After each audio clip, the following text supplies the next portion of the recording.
చూస్తానున్నాను. చెప్పు. మనము ఎవరి సంబంధులము? క్వశ్చన్ అంతే, ప్రశ్న అంతే. అన్లిన్ ఏతిన అమన్ రాజీ, ఏతిన అమన్ రాజీ ఇంకా ఆ సంబంధం అమన్ రాజీ. మనము ఎవరి సంబంధులము అన్నటువంటి పాఠాన్ని మనం నేర్చుకుంటున్నాం. ఈరోజు మనం చివరి ఈ అంశంలో ఈరోజు చివరి అంకంలోనికి వచ్చాం. మరి విశ్వాస సంబంధులు అన్నటువంటి పాఠాన్ని ఈరోజు మనం తెలుసుకుందాం. విశ్వాస సంబంధులు అన్నటువంటి పాఠాన్ని ఈరోజు మనం తెలుసుకుందాం. గలతీ పత్రిక 3వ అధ్యాయము 7, 8, 9. గలతీ పత్రిక 3వ అధ్యాయం. విశ్వాస సంబంధులే అబ్రహాము కుమారులని మీరు తెలుసుకొనుడి. దేవుడు విశ్వాస మూలముగా అన్యజనులను నీతిమంతులుగా తీర్చునని లేఖనము ముందుగా చూసి, నీ అందు అన్యజనులందరూ ఆశీర్వదింపబడుదురు అని అబ్రహామునకు సువార్త ముందుగా ప్రకటించెను. కాబట్టి విశ్వాస సంబంధులే విశ్వాసము గల అబ్రహాముతో కూడా ఆశీర్వదింపబడును. చిన్న ప్రార్థన చేసుకుందాం. పరిశుద్ధుడైన మా ప్రియ పరలోక తండ్రి, దేవా, ఇదిగో ప్రభా, ఈ క్షణంలో ప్రత్యేకంగా విశ్వాస సంబంధులు అన్నటువంటి పాఠాన్ని బోధించడానికి నన్ను నిలబెట్టిన విధానకు వందనాలు. ఈ వాక్యాన్ని వింటున్న ప్రతి ఒక్కరిని కూడా పేరు పేరుని దీవించి ఆశీర్వదించి బలపరిచి నడిపించమని సమస్తం నీ పాదులను సమర్పించుకుంటూ యేసు పరిశుద్ధ నామమున ప్రార్థించి అడిగి వేడుకుంటున్నాం తండ్రి, ఆమేన్. రైట్. ఇక్కడ మరి గలతీ పత్రిక 3వ అధ్యాయము 7వ వచనములో ఒక మాట ఉంది. అంటే విశ్వాస సంబంధులు అని మనం మాట్లాడుతున్నాం. విశ్వాస సంబంధులు ఎవరు? విశ్వాస సంబంధులు అని మనం తెలుసుకోవలసిన అవసరం ఎంతైనా ఉంది. అయితే ఇక్కడ దేవుని వాక్యములో 3వ అధ్యాయం 7వ వచనంలో ఏమని మాట్లాడుతున్నాడు? విశ్వాస సంబంధులే అబ్రహాము కుమారులని మీరు తెలుసుకొనుడి. అంటే విశ్వాస సంబంధులు ఎవరి కుమారులట?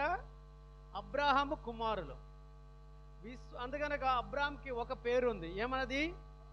విశ్వాసులకు తండ్రి అన్నమాట. అంటే విశ్వాసులకు తండ్రి ఎవరట? అబ్రహాము. అబ్రహాము ప్రకారము, అబ్రహాము జీవించిన ప్రకారము ఎవరైతే జీవిస్తారో వారు విశ్వాస సంబంధులు. అంటే విశ్వాస సంబంధులకి తండ్రి ఎవరు? అబ్రహాము. అబ్రహాము లాగా ఎవరైతే జీవిస్తారో వారు మాత్రమే విశ్వాస సంబంధులు. అర్థమైందా? అర్థమైపోయిందా? గల్లులు వేంపుడు గల్లులు వేన్ అబ్రహామన్ వినాయకాలండి డెర్నామరండ ఊవా స్వరాలకి నిండు కాదు డెర్నామరన్ ఊవా అబ్రాహ్మన్.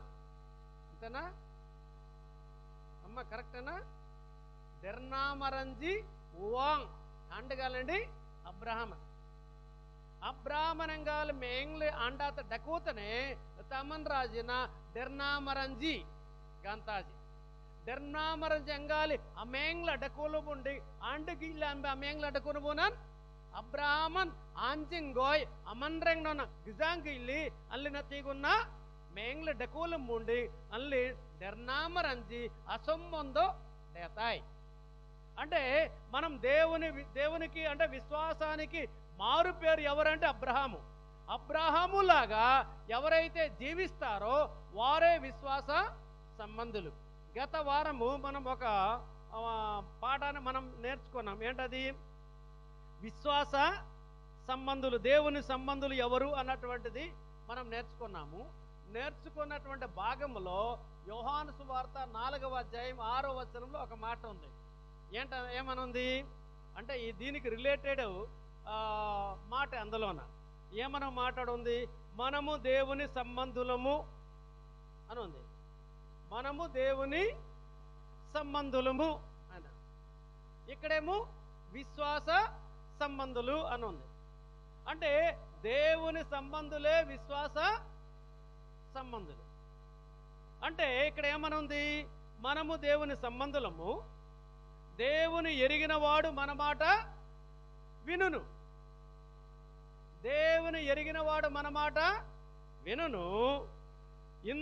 దేవుని సంబంధి కానివాడు మన మాట వినడు. క్లారిటీగా ఇచ్చాడు. విశ్వాసానికి సంబంధం కలిగినటువంటి వాడు మన మాట వింటాడు, విశ్వాసముతో జీవించలేనివాడు మన మాట వినడు. మరి మన మాట వింటున్నాడు వినడు అని ఎలాగర మనం చెప్పగలమట? ఏ రకంగా మనం చెప్పగలము అని ఇక్కడ చూస్తే, ఇందువలన మాట వినడు, ఇందువలన మనము సత్య స్వరూపమైన ఆత్మ ఏదో, భ్రమపరుసు ఆత్మ ఏదో మనము తేటపరుచుతున్నది అని మాట్లాడదు, తెలుసుకోవచ్చు అని ఉంది. అంటే భ్రమపరుసు ఆత్మ ఎవరి సంబంధులట? దేవుని సంబంధులు కాదు, లోక సంబంధులు. మరి అలాగే సత్య స్వరూపమైన ఆత్మ ఎవరి సంబంధులు? దేవుని సంబంధులు. అంటే దేవుని సంబంధులు అంటే ఎవరి సంబంధులు? విశ్వాస సంబంధులు అని మాట్లాడుతుంది. మరి దేవుని ఆత్మ ఎవరు? మరి భ్రమపరుసు ఆత్మ ఎవరు అని చూస్తే మాట్లాడుతున్నాడు. ఈరోజు మన బాబు పంపించాడు ఒక మెసేజ్. అంటే గ్రూపులో మీరందరూ కూడా చూస్తున్నారో లేదో నాకు తెలియదు, ఎవరు కూడా దీని గురించి స్పందించడం లేదు. యాక్చువల్గా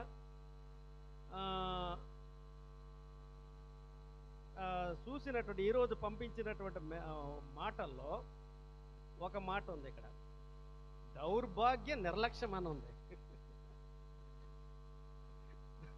దౌర్భాగ్య నిర్లక్ష్యం. మరి ఎలాంటి నిర్లక్ష్యం అంటే చూడండి, ఇక్కడ బైబిల్లో ఆదరించే మాటలు ఎన్ని ఉన్నా, బైబిల్లో ఆదరించే మాటలు ఎన్నున్నా మనుషులు ఆదరణ కోసమే ఎదురు చూస్తుంటాం. ఇదొక దౌర్భాగ్యం. తర్వాత బైబిల్లో నిన్ను ప్రోత్సహించే వాక్యాలు ఎన్ని ఉన్నా మనుషులు ప్రోత్సాహమే కోరుకుంటాం. ఇదొక దౌర్భాగ్యం. తర్వాత బైబిల్లో ఎన్ని వాగ్దానాలు నీ కొరకు ఉంటే వాటిని వదిలేసి మనుషులు ఇచ్చే బాహ్య బహుమానాల కోసం వేసి చూసి ఉంటావు. ఇదొక దౌర్భాగ్యం. అలాగే దేవుని యొక్క మర్మములు బైబిల్లో అనేకమైనవి దాగి ఉన్నా వాటిని ధ్యానించక మనుషులు రహస్యాలను తెలుసుకోవడానికి మాత్రమే ఆధారపడుతూ ఉంటావు. ఇదొక దౌర్భాగ్యం. మనుషులు శాశ్వతం కానే కాదు, దేవుని మాట శాశ్వతం. దేవుని వాక్యాన్ని చదువు ఒక గ్రంథం అని కాక దేవుని మాట అన్న భావనతో ధ్యానించు. మనుషులను పరిశీలించడం ఇకపై మాని వాక్యాన్ని పరిశీలించు. ఎంత మంచి మాట! ఇది దౌర్భాగ్యం. మన దౌర్భాగ్యం ఇంతంత కాదు, మళ్ళీ దౌర్భాగ్య నిర్లక్ష్యం మాట. ఏమంటే చివరిలో ఒక మాట మనుషులో ఆ మాట, దేవుని యొక్క మర్మాలను బైబిల్లో అనేకమైనవి దాగి ఉన్నా వాటిని ధ్యానం చెయ్యము, కానీ మనుషులు రహస్యాలను తెలుసుకోవడానికి మాత్రం ఆరాట పడుతుంటాం. ఇది చాలా మనలో ఇది చాలా ఇంపార్టెంట్ మనకి. ఇక్కడ దేవుని ఆత్మ ఎవరో, మనుషుని ఆత్మ, విశ్వాస సంబంధమైన వ్యక్తి ఎవరో, విశ్వాస సంబంధం లేని వ్యక్తి అన్నదో ఇక్కడ తెలుస్తుంది. ఏమనుంది? దేవుని మర్మాలన్నీ కూడా దాగి ఉన్నవన్నీ పక్కన పెట్టి మనుషుల తాలూక రహస్యాలు అది ఇనబార్లప్తి ఇంగాలతి బరాతనే ఇంగాలడ్డ కూతనే అల్లి ఆ గుట్టంతా ఏం చేస్తుంటారు? రహస్యాలన్నీ కూడా ఏం చేస్తుంటారు? తీస్తూ ఉంటారు. ఎందుకు తీయాలి? తీస్తేనే మనకి హ్యాపీ. వాళ్ళ రహస్యాలు, మనుషుల తలక రహస్యాలను తెలుసుకుంటాం, కానీ బైబిల్లో ఉన్నటువంటి మర్మాల గురించి మనం తెలుసుకోము. విశ్వాస సంబంధమైన వ్యక్తి ఆ రకంగా ఉండకూడదు. ఆ రకంగా ఉన్నటువంటి వాడు విశ్వాసానికి సంబంధమైన వ్యక్తి కాడు. అందుకనక మాట్లాడుతున్నాడు. అదే కాకుండా మరి దానికంటే ముందు ఒక మాట ఉంది. మరి మనం చాలా మంది కూడా ఏమిటో విశ్వాసము అన్నటువంటిది ఒక ప్రార్థన ద్వారా, ఆ ప్రార్థన అటువంటి విశ్వాసంతో కూడినది అని మనం అంటాం. విశ్వాస సంబంధమైన ప్రార్థన సో రోగిని ఏం చేస్తుందట? స్వస్థపరుస్తుంది. అందులోనే మన ఆ గ్రూపులోనే కూడా ఒక మెసేజ్ మళ్ళీ వచ్చింది, పంపించారు. దేవా దేవా ఓ కెtung mung ba yen tagidam da kotin ten tagidam అతను అతగి సంగాయం వేయగలగరు గర్భిలు అతను. అంటే వేడిగా ఉన్న దగ్గర, అంటే అర్థం ఏంటి? పొయ్యి దగ్గర కూర్చుంటాడు. పొయ్యి వేడిగా ఉంటుంది కదా, పొయ్యి దగ్గర కూర్చుంటాయి. దేవా ఈ వేడిని తొలగించి నాకు చల్లదనం ఇవ్వండి అని ప్రార్థన చేస్తుంటారు. చూడండి, మంగాన్ ఏమంటారు? కుడా కుడా కుడా కుడాతుడన్ కుడాతుడన్ బా అంటారా? కుడాతుడన్ కుడాతుబాన్ తక్కువమాన్ తక్కువలే తగీయడం కదా. కుడాతుడన్ తగ్గ మంగాన ఇనైతే ತುಗುನ ಅಜುಮ್ತಿನ ತಗಿಸಲು ಬರ ತಗಿಡ ಕುಡಾತುಡುಂಬತ ತಂಕುಮ್ತಿ ತಂಕುಮ್ಡಾಲು ಅತನ ತಗಿ ಇರಾನ್ ಇರ್ರಿ ಸಯು ಇರಾಯ್ತಿ గాని గర్భిర్రండి సయ్యం ఎత్తాయిపో. పొయ్యి దగ్గర కూర్చొని నీవు ప్రార్థన చేసి నాకు చల్లదనం కావాలి అని ప్రార్థన చేస్తే నీకు చల్లదనం వస్తుందా? ముందు ఏం చెయ్యాలి? ఆ పొయ్యి దగ్గర ఉంటే దూరము జరగాలి, అంతే కదా. పొయ్యి దగ్గర దూరం వెళ్తే కదా నీకు చల్లదనం దొరుకుతుంది. పొయ్యి దగ్గరే కూర్చొని ఉండి దేవా నాకు చల్లదనమే కావాలి, నాకు చల్లదనమే కావాలి అని నీ ప్రార్థన చేస్తే ఏది రాదు. అంటే అర్థం ఏంటంటే మనం పాపంలో ఉండి పాపం చేస్తూ ఉండి పాపంలో నన్ను తొలగించండి, నాకు ముక్తి మార్గం కలిగించండి అని నీవు ప్రార్థన చేస్తే పాపాలు తొలగింపబడవు. అర్థమైందా? అర్థమైపోయిందా? ఎర్సీం బాతి పింతూలంగం డకోండకోలి kitung anya mari nanggal ade amme ngali aman kitung na yeri garbir rending ama mari merende tampo pintulang anjay paddan dungluna ending yerrending ama mari mar detam bando papamlo ngana dakwanda koli tabara lumalumli anya mari marana meyin galad kadelte amangana te yene gade tugu singam bata tangkuma takumle tenyen sayun galande amang garbir rende engala sayuna nyange pintulungan dakwanda koli amang garbir renjakendi kitungan aman sanitana tiit atiyamta elu limepo sora boyangji sonanji అర్థమైందా? అందుకబట్టి అప్పుడు మనకి ఎలాంటి సంబంధం అని మనకు తెలుస్తుంది. అంటే పొయ్యి దగ్గర కూర్చొని మరి నాకు చల్లదనం కావాలి అని ప్రార్థన చేసినోడు విశ్వాస సంబంధమైన వ్యక్తి కాడు. నీవు అందులో నుండి బయటకు వచ్చి ప్రార్థన చేస్తే నీవు విశ్వాస సంబంధమైన వ్యక్తిగా ఉంటావు. అప్పుడు దేవుడు కూడా నిన్ను ఆశీర్వదిస్తాడు. నువ్వు ఏదైతే కోరుకుంటావో ఏదైతే చేయాలనుకుంటావో తప్పకుండా దేవుడు చేసి పెడతాడు. అది నమ్ము. అందుకనక విశ్వాస సంబంధులు అనేసి అంటే అబ్రహాము సంబంధులే విశ్వాస సంబంధులు.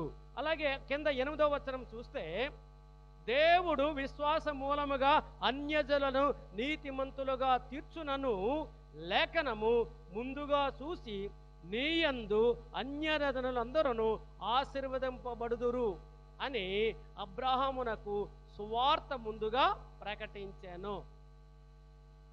అంటే నీతిమంతులుగా తీర్చబడాలి అనేసి అంటే ముందు మొట్టమొదటి ఏం చేయాలట?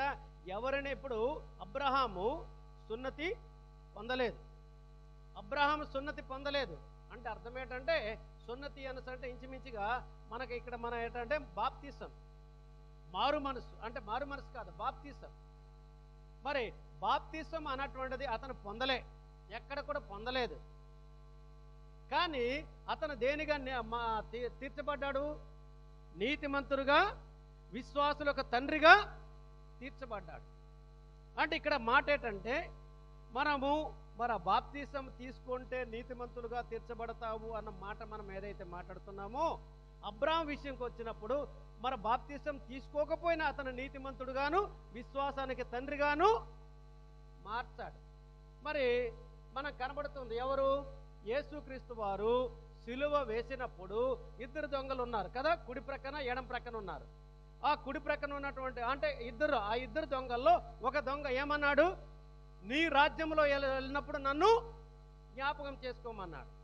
ఈ క్షణమే అప్పుడు నేడే నీవు నాతో కూడా పరదైసులో ఉందువు అని యేసుక్రీస్తు వారు మాట్లాడారు. ఆ దొంగ ఏమైనా బాప్తిసం పొందాడా? పొందలేదు కదా, లేదు. కానీ విశ్వాస మూలముగా కూడా నీతిమంతులుగా విశ్వాసులుగా మరి నీతిమంతులుగా తీర్చబడతారు అని ఈ వాక్యం బట్టి మనకి అర్థం. మరి ఈ సువార్త ఎవరి ద్వారా వచ్చింది? అబ్రాహాము ద్వారా. ఎవరి ద్వారా వచ్చింది? అది అబ్రాహాము చూసి మనం నేర్చుకోవాలి. బాప్తిసమే పొందాలి అన్నటువంటి కాదు, కానీ మరి అబ్రాహాము ఏ రకంగా బాప్తిసం పొందకుండానే, అలాగే సిలువలో ఆ యేసుక్రీస్తు మరణించేటప్పుడు ఒక దొంగ ఏదైతే క్షమాపణ కోరుకున్నాడో తగ్గించినప్పుడు అతను ఏ విధంగా అయితే నీతిమంతుడుగాను దేవునితో జీవించే అవకాశం కలిగిందో ఆ విధంగానే కూడా మనం జీవించి ఉండవచ్చు. అదే మరి 9వ వచనములో, కాబట్టి విశ్వాస సంబంధులే విశ్వాసము గల అబ్రాహాముతో కూడా ఆశీర్వదింపబడు. హల్లెలూయా, హల్లెలూయా. అంటే విశ్వాస సంబంధులే విశ్వాసము గల అబ్రాహాముతో కూడా ఆశీర్వాదము అన్నటువంటిది మీకు కలుగుతుంది, దొరుకుతుంది. దేని ద్వారా? విశ్వాసం. అంటే విశ్వాసం అంటే అర్థం ఏంటి? అది కూడా తెలియాలి కదా. విశ్వాసం అంటే ఏంటిది? లేనటువంటి దానిని కూడా ఉంది అని నమ్మడమే. మరి ఏదైతే నీవు ప్రార్థన చేసినప్పుడు ఇది నాకు స్వస్థత కలిగింది అని నమ్మడమే, అది దొరికింది అని నమ్మడమే విశ్వాసం. అలాంటి విశ్వాసం కలిగిన వాడు ఎవరు? మన తండ్రి. విశ్వాసులకు తండ్రి ఎవరు? అబ్రహాం. లే అన్నాడు, లేసాడు. లే అంటే కూర్చొని ఉన్నాడని కాదు, ఆడు తిరుగుతున్నాడు. కాకపోతే లే అంటే ఆడప్పటికి మీరు అనుకోవచ్చు, సార్ అప్పుడు మఠం వేసుకుని కూర్చొని ఉంటాడు కదా అందడు లే అన్నాడు అన్నారు. ఆడ లే అంటే అర్థం ఏంటి? అక్కడ నుండి కదులు అని అర్థం. అంతేగాని లే అంటే మా బ్రదర్ అన్నట్టుగా బ్రదర్ కూర్చున్నాడు లే అంటే అతను లేసాడా? లేకడం కాదు, అక్కడ నుండి కదలడం అన్నారు. బయలుదేరు అన్నాడు. ఎక్కడ అని అడగలేదు. ఎక్కడికి వెళ్ళాలి? ఇక్కడ ఆస్తిపాస్తులు ఉన్నాయి, ఆస్తులు అన్ని సంపాదించాడు. కోట్ల ఆస్తులు ఉన్నాయి. ఆ ప్రాంతంలో ధనవంతుడు ఎవరు? అబ్రహాము. అలాంటి వాడు ఆస్తులంతా కూడా సంపాదించాడు. లెగమన్నాడు, వెళ్ళమన్నాడు, నడవమన్నాడు. నేను ఎక్కడైతే చూపిస్తానో అక్కడికి వెళ్ళమన్నాడు. లేస్తాడు అంతే. అతను నమ్మాడు. అబ్రహాం ఎవరి మాట నమ్మాడు?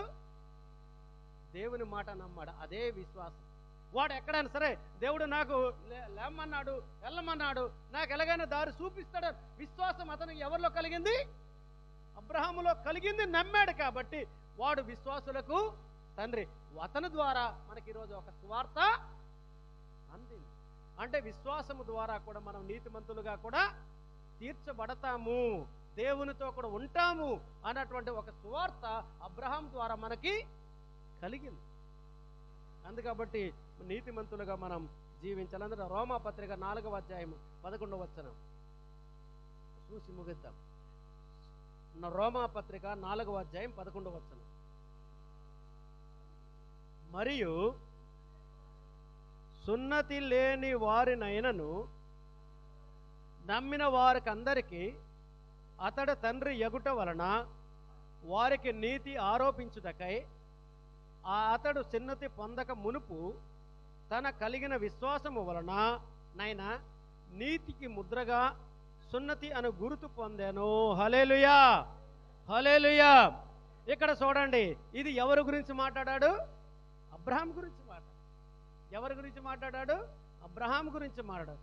మరి సున్నతి లేని వారైనను నమ్మిన వారికందరికీ అతడు తండ్రి ఎగుట వలన వారికి నీతి ఆరోపించుటకై అతడు సున్నతి పొందక మునుపు తన కలిగిన విశ్వాసము వలన నైనా నీతికి ముద్రగా సున్నతి అను గుర్తు పొందెను. చూసారా ఎంత మంచి మాట. మనం చదివేటప్పుడు, ఏవైనా బైబిల్ చదివేటప్పుడు అక్షరాలు ఉన్నాయి, లైన్లు ఉన్నాయి, పదాలు ఉన్నాయి అని అలాగ చదవకండి. ఎప్పుడైనా సరే చదవడం with understanding. When you read the Bible with understanding you read అంటే మనం చదివేటప్పుడు అర్థం చేసుకొని, ఆలస్యమైన పర్వాలేదు కానీ అర్థం చేసుకొని చదవండి. చదివితే ఖచ్చితంగా బైబిల్లో చదివినటువంటి దీని ప్రకారం విశ్వాసంలో ఎదగడానికి అవకాశం ఉంటుంది. అందుకబట్టి అన్నాడు ప్రతి గుర్తు అట, సున్నతికి గుర్తు ఎవరట? అబ్రహాం. సున్నతికి గుర్తు, నీతికి గుర్తు, విశ్వాసానికి గుర్తు ఎవరు? అబ్రహామే. అందుకబట్టి మనమందరం కూడా అబ్రహాంని ఆధారంగా చేసుకొని మనం ముందుకు పోవాలని కోరుకుంటూ ఈ వాక్యాన్ని ఇంతటితో ముగిస్తున్నాను. చిన్న ప్రార్థన చేసుకుందాం. పరిశుద్ధుడైన మా ప్రియ పరలోక తండ్రి, దేవా, ఇదిగో ప్రభు, ఈ క్షణంలో ప్రత్యేకంగా దేవా విశ్వాస సంబంధులు అన్నటువంటి పాఠాన్ని మమ్మల్ని బోధించిన విధానం వందనాలు. మాకంటే మా పూర్వీకులైనటువంటి అబ్రహాము మరి ఏ విధంగా అయితే విశ్వాసులకు తండ్రిగా ఉన్నాడో దాన్ని అతన్ని ఆధారంగా చేసుకొని, మాదిరికరంగా చేసుకొని మరి చూసి మేమందరం కూడా విశ్వాసంలో ఎదగడానికి కావలసిన సహాయాన్ని గ్రహించండి. ఈ వాక్యాన్ని విన్నట్టు ప్రతి ఒక్కరిని కూడా ప్రభా పేరు పేరు దీవించి ఆశీర్వదించి బలపరిచి విశ్వాసంలోనికి నడిపించే సహాయం చేయమని యేసు పరిశుద్ధ నామమున ప్రార్థించి అడిగి వేడుకుంటున్నాను తండ్రి. ఆమేన్.